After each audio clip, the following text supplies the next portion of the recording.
Started. Ava? AG, congrats on your newest baby, first of all. Thank you so much. Scott Brooks was telling us that he would make fun of you at the beginning of the season, saying that he was better than you. When did things start? Was that news to you? I didn't know that. That's what he told us. When did things kind of start to click to you so that you were able to come off the bench and really fill in right away, kind of no matter the game situation, no matter the lineup? Now that you mentioned it, Coach did say something to me before the last game. He said he thought I was trash at the beginning of the season. But I'm glad that he doesn't think that now. For me, it was just kind of one of those things where I just constantly keep working throughout the year, and my work will pay off. But for me, I don't know what the real change was. It was just Coach decided that there was a void that needed to be filled, and I just stepped in and tried to do that.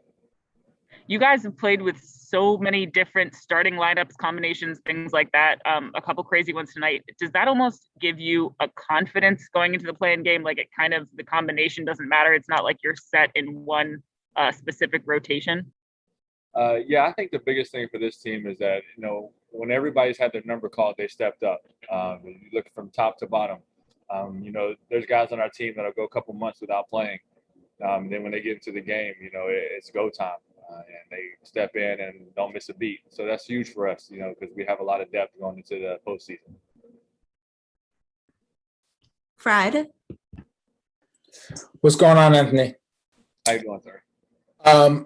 What would you say makes you a good rebounder? I would say we have a lot of people on our team who miss really well. So it makes it a lot easier for me to go get those rebounds. If the ball's not going directly in the basket, it's coming right there off in the front or on the side.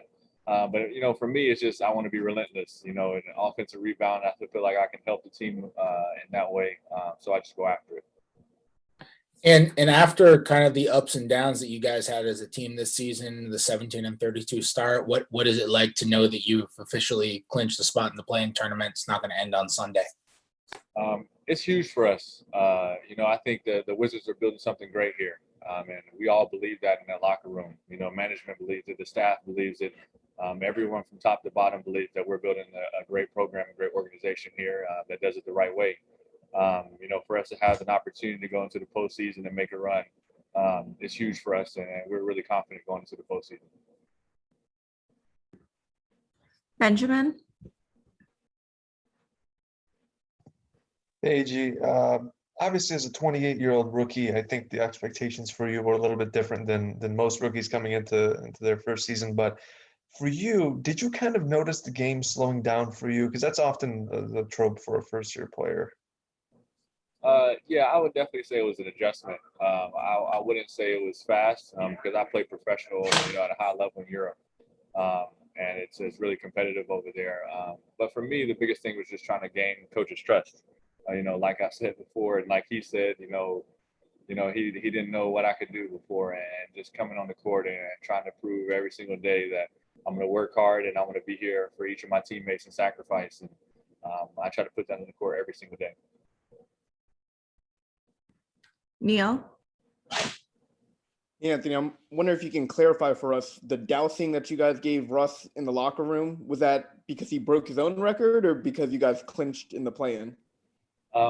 We actually didn't. It's a rule we're not allowed to do that now because it'll just be every single game to this point. So he ran in the bathroom and was yelling from the bathroom that we're not allowed to do that anymore. So maybe we'll get him a couple games. Maybe if he has a really big triple-double, we'll just surprise him one game. But, for Russ, it's a normal occurrence, and I doubt that he wants to get splashed with cold water after every single game. Thanks, Anthony. Fred?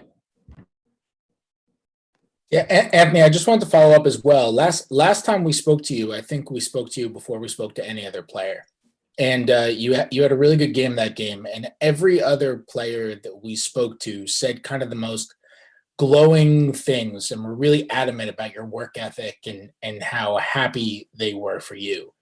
And I was just wondering what what it's like kind of as a rookie who worked as hard as you have to get into the league at this age, what it's like to have that respect from so many vets around the locker room at this point? Obviously that feels good, to know that your hard work pays off. But these guys make it easy for me, to watch what they do on the court every single day. I strive to be, on the court at the level that they're playing every single game. So how do I get there? I just put in the work. And they, like I said, they make it so easy because they work just as hard as me. But for me, I like to outwork everybody in anything that I do. So I take it, that's competitive nature coming out of me a little bit.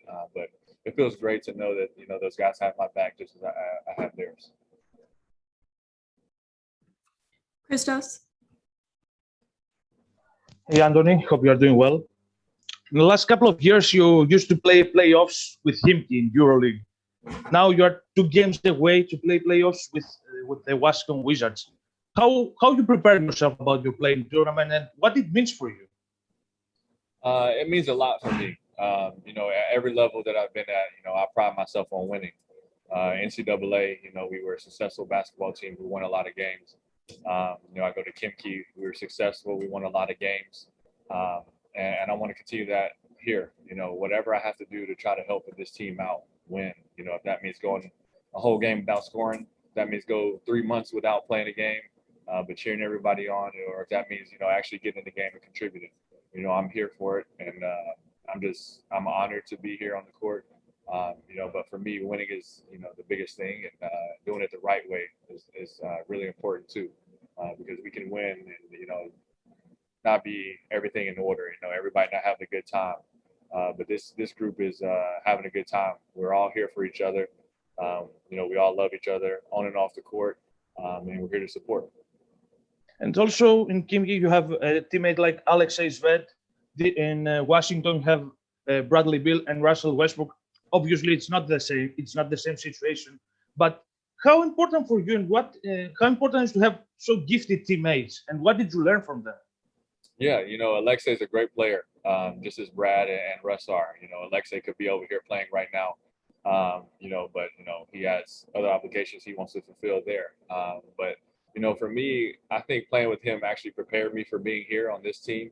You have a guy who Alexei is very ball dominant, and you have to learn how to play off of him. And that's a similar situation here. Russ and Brad are going to have the ball for the majority of the game, and okay, how do I help the team outside of scoring? I defend, I rebound, and I cut. When they don't have a shot, I have to present myself to try to do something to help the team. Thank you very much. Keep smiling. Thank you. Fred, did you have another question? No, I'm good, Kara. Sorry.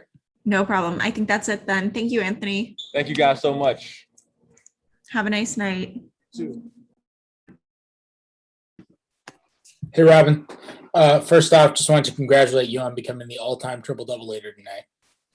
Well, it's a marathon. It's not a sprint. It's not about who gets there first. It's about who does it best, right? Right. Well, you got there really quickly. Didn't even know you were pursuing it. No, how, obviously a big night for you guys clinching a spot in the play-in. When considering the 17-32 start and the turnaround, does this maybe feel different than it could have if this season had gone a different way?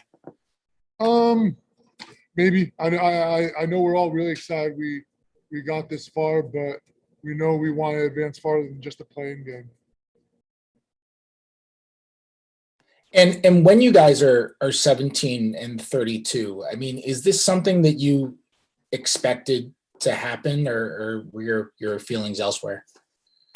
I think we knew the kind of the quality of guys we had in the locker room, the caliber of players. I think it's important. It's huge that we just kept persevering and kept on grinding. Like I said, we still have more to do, but we just kept grinding. Chase.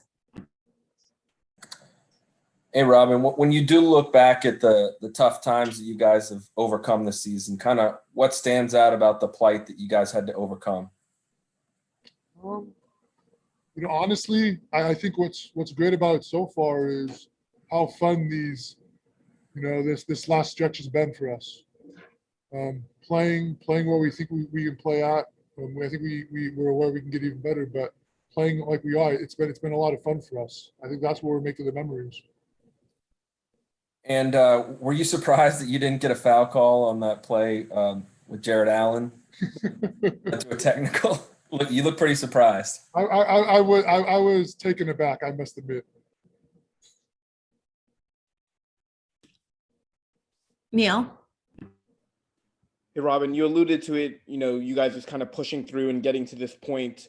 You've been on a lot of teams previously. Do you feel that this team is special and, maybe that's just because of Russ's nature, that, this is a team that was able to push through that other teams probably might not have? I think when you have a turnaround like that, there's got to be something special. There's got to be something special about the makeup of the team. It starts with Brad and Russ. I think it trickles down. We got a lot of guys that it's in their DNA like that grit, that intensity, and I think it's really helped us. It's really helped us come together, harvesting that mentality. Samir. Hey, Robin.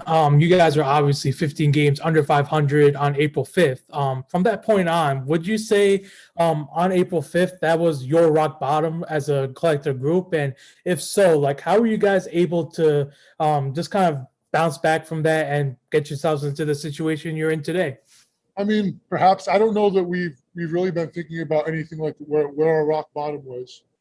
I think what's a big part of our mentality is that we've just been looking at the next game ahead of us, the next day, break it up into little bits and pieces, the next quarter, the next possession.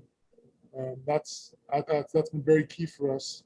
And I think that's going to be huge going forward as well, particularly when you talk about playoff basketball. Absolutely. And if you do, obviously you're going to make the playoffs, but if you do face off against the Milwaukee Bucks, what do you guys say about facing off against your brother? I mean, I don't think he's really coming up in the scouting report, is he? Nobody's talking about Brock Lopez. Thank you, Robin. Christos.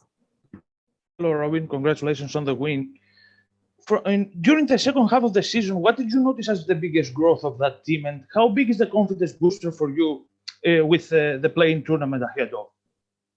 As far as defensive end goes, I think a little bit of it was time, getting everybody together, getting everybody acclimated to each other on that side of the floor. But Gaff has been huge for us. Lex coming in and getting his feet under him. He's been huge on that end for us. I could go down the line pointing out players, but I think what's key is that we've been playing together on that end of the floor.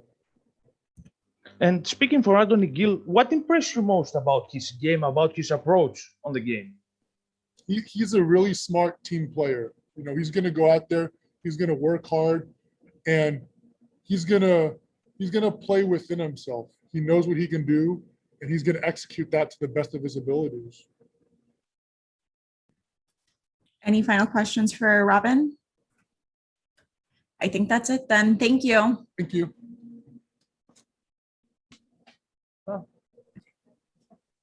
Hey, Russ, you guys clinched a spot in the play-in tournament tonight. Just after all that you guys went through this season, what does it mean to get to this point and have the turnaround that you guys did?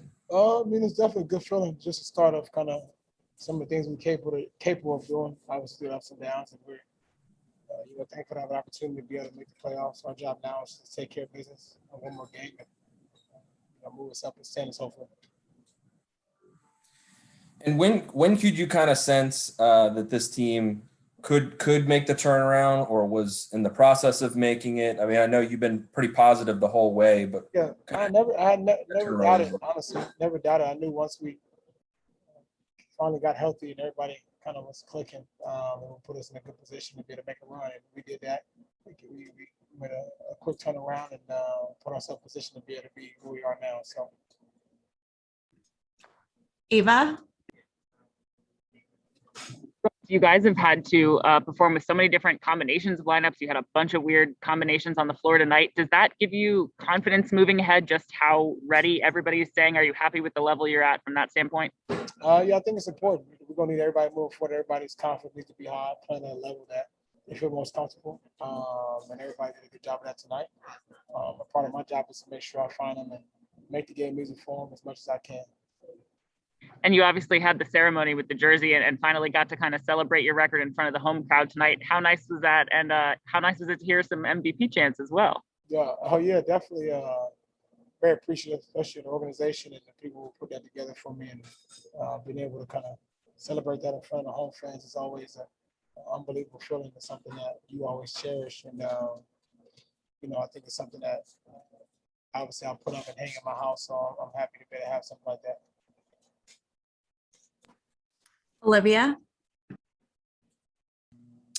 Hey Russell, I congratulations on 183. You're just going to keep beating your record, and I heard that you got soaked in the clubhouse. But I want to know really quickly, what was your message to the team? Did you say anything to them about winning this game and finally getting into this play-in tournament?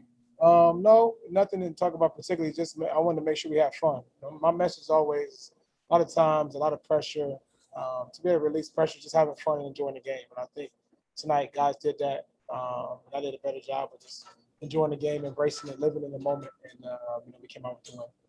And I saw the stat that it was your 7th straight game with 15 plus assists, and only John Stockton and Isaiah Thomas have done that. How does it feel for you as a player to be in the conversation with guys like that as you continue to grow your career? I mean, it's an honor, man, to be able to just be in a conversation with guys like John Stockton, and who's been able to got the assist title that nobody would never reach, be able to pass the ball. I take a lot of pride in being able to decision making and play making, and my job is to make sure I can make the game easy for everybody on the floor as much as I can, and I try to do that every night. Fred. Hey, Russell, off of that, you said the other night, and you've said a couple times, you feel like you're the best playmaker in the league. I was just curious, at what point in your career did you start to feel like that? I've been felt like that. It's just that, things get overlooked just because of who I am and what I do and what I bring to the table. But like I said, and I've always said it, I'm a player that do a lot of different things. And at my position and in our league, I just feel like I'm the best playmaker because I'm able to do things and put people in position to make it successful, and that's a part of my job. But, I don't feel like there's nothing wrong with thinking that at all. Neil. Hey Russ, we saw you were rocking a Elena Deladon jersey to the game today. It's obviously their 25th, anniversary for the league. What does the WNBA mean to you? It means a lot. My wife played basketball, so women's sports in general is very important. I think a big word for me is just empowerment. When you've been able to see and understand the amount of sacrifices that women have to make, the amount of things they have to go through as women in sports in general. It's a different league, and I'm very supportive of all women in all sports, especially our home team here, the Mystics, especially in WNBA on the basketball side, because obviously us as NBA players want to make sure we support our counterparts, and that's the WNBA, because those women sacrifice and do the same thing that we do, sacrifice their time, their body, their mind, their energy, and they should be acknowledged for the things that they do, and should be rewarded for the things they do as well. Thanks, Russ. Anthony. Hey, Russ, congrats on another great night on 183. I'm sure you've listened to J. Cole's new album, The Offseason. He mentioned you in the song Amari, specifically your classic Rockaway, Rock a Baby celebration that we all know and love. What does it mean to you that Cole shouted you out on this album, and what do you think of the album overall? I haven't fully listened to it thoroughly, but J. Cole, I'm a huge fan of his music and a huge fan of him as a person more than anything. He's one of the greats, in the hip hop space, and to be able to be mentioned on songs and to be thought of as, all something that as a kid you always think about it, hoping that you get named with the song. So to be able to have that, especially on this album, is it's pretty cool. I might say. Ben? Hey, Russ. Obviously, the season has been filled with individual accolades, broken records, and so on. I know you weren't too perturbed about missing the All-Star game, but at this point in the season, do you start to think about the All-NBA team at all, or is that kind of just not a thought? No, I don't think about neither. All-Star NBA. I mean, listen, whoever picks it, I don't know. I think the media actually. I think you guys may pick it. Pick All-NBA, whoever that is. That doesn't deter anything that I do. That doesn't deter the mindset. Doesn't deter who I am. Doesn't determine anything in my life. Actually, to be completely honest with you, I'm very grateful and blessed to be able to go out and play. I enjoy playing this game. I embrace it. My job is to be able to use the platform, regardless if I make All NBA, All Star or not, to use my platform to help other people, empower other people, and that's all I care about. Last question to Brianna. Hey, Russ. So kind of following up on the J. Cole question, how do you think that he will do in the playing for Rwanda in the Basketball Africa League? And what are you looking forward to and seeing in this league in their inaugural season? I don't know much about the league, honestly, to be honest, but I know J. Cole can play. That's what I do know. And I just hope he does well and pray that he stays healthy and he competes because I know he can play the game. That's about it. Have you played with him before? I have not. Okay. Thank you. Yeah. Thanks, Russ. All right. And we will see everyone back here on Sunday.